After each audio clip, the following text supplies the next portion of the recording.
अब हम बात करेंगे जोनल स्ट्रेंथ की। किसी भी घर की कितनी स्ट्रेंथ होती है, जैसे कि हमारा घर आपको सबको पता है कि 16 डायरेक्शंस के अंदर डिवाइडेड होता है, राइट।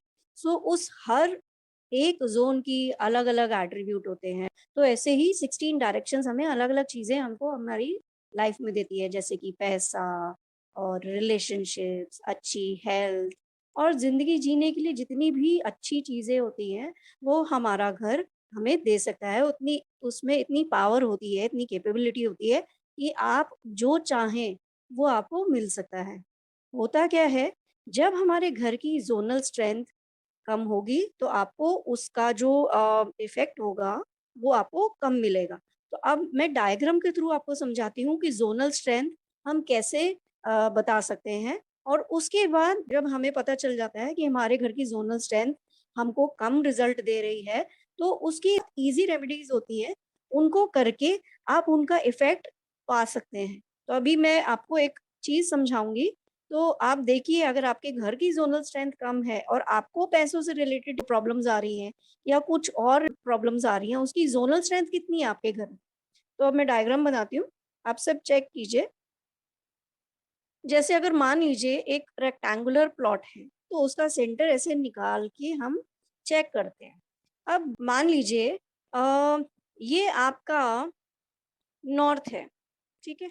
ये आपका नॉर्थ है, ये आपका साउथ है और इधर आ जाएगा आपका ईस्ट डायरेक्शन और इधर आ जाएगा वेस्ट डायरेक्शन। ठीक है जी।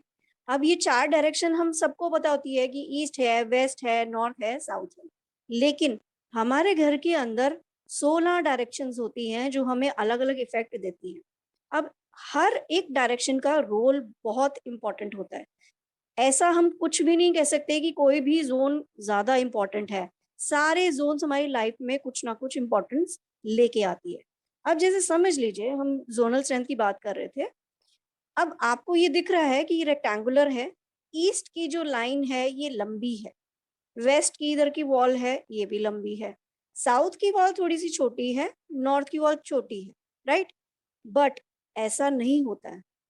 हमको अगर ज़ोनल स्ट्रेंथ पता करना होता है हमारे घर का, तो हम सेंटर से चेक करते हैं। सेंटर से हम यहाँ से यहाँ चेक करेंगे। तो एज़ अगर हम कंपेयर करें इस वॉल से यहाँ ब्रह्म स्थान तक, centre of the house means ब्रह्म स्थान। अगर हम सेंटर से इसकी दूरी नापें और अगर हम सेंटर से इसकी दूरी नापें, तो कौन-सी ज़्यादा है? ये वाली, है ना? तो आपका घर का जो है साउथ पार्ट बड़ा हुआ है।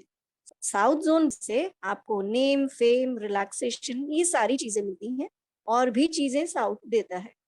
और अगर साउथ के ऑपोज़िट देखें तो नॉर्थ डायरेक्शन आती है। तो नॉर्थ की दीवार है ये आपकी, राइट? तो नॉर्थ की दीवार कैसी है? ब्रह्म स्थान यानी सेंटर से दूर है, यानी इसकी ज़ोनल स्ट्रेंथ बढ़ी हुई है। तो इसका मतलब नॉर्थ डायरेक्शन होता है कुबेर की डायरेक्शन, यानी पैसे की डायरेक्शन, अपॉर्च्युनिटीज़ की डायरेक्शन। अगर ये ब्रह्म स्थान से ज़्यादा दूर है, इसका मतलब आपको कोई अपॉर्च्युनिटीज़ से रिलेटेड, आपको पैसों से रिलेटेड प्रॉब्लम नहीं आनी चाहिए। अगर प्रॉब्लम आ रही है तो इसका मतलब आपके घर में कुछ ना कुछ कोई एंटी एलिमेंट है, एंटी एक्टिविटी है जो नॉर्थ की ज़ोन में यहाँ पे रखा हुआ है। ठीक है जी? सो इसका मतलब अगर नॉर्थ और साउथ की दीवारें दूर हैं सेंटर ऑफ द हाउस, तो ईस्ट और वेस्ट की जो दीवारें हैं वो थोड़ा क्लोज़ है। इसका मतलब इसकी ज़ोनल स्ट्रेंथ कम है। ईस्ट में अगर ज़ोनल स्ट्रेंथ कम होती है तो हम सोशल नहीं हो पाते हैं। वेस्ट की अगर ज़ोन कम होती है, जैसे यहाँ पे है ब्रह्मस्थान से छोटा है, तो हमें गेन्स नहीं मिलते हैं। तो हर डायरेक्शन की अपनी-अपनी इम्पोर्टेंस होती है। तो हमने आज मेजर 4 डायरेक्शंस के बारे में देखा है कि ये सारी चारों डायरेक्शंस हमें क्या-क्या देती हैं। इनका बढ़ना और इनका कम होना कितना मैटर करता है हमारी लाइफ में, ये बहुत ज़्यादा ज़रूरी है। तो वास्तु में ये सबसे ज़्यादा इम्पोर्टेंट चीज़ें होती हैं जिसको हम नेग्लेक्ट करते हैं। ठीक है जी? अब क्या होता है, ये तो हो गया बेसिक वास्तु, लेकिन जब एडवांस वास्तु आता है, उसके अंदर 45 ज़ोन्स के अंदर डिवाइड किया जाता है। उसको भी जानना बहुत ज़रूरी होता है क्योंकि वो हर 45 एनर्जी फील्ड्स हमें अलग-अलग हमारी लाइफ में इम्पोर्टेंस रखती है। ठीक है जी। सो आज हमने सीखा कि ये 4 मेजर डायरेक्शंस हमारी लाइफ में कितना मेजर रोल प्ले करती है in terms of power, in terms of strength. ठीक है जी। सो मिलते हैं अगली वीडियो में शिवानी बहन के साथ। तब तक के लिए अपना ध्यान रखिए।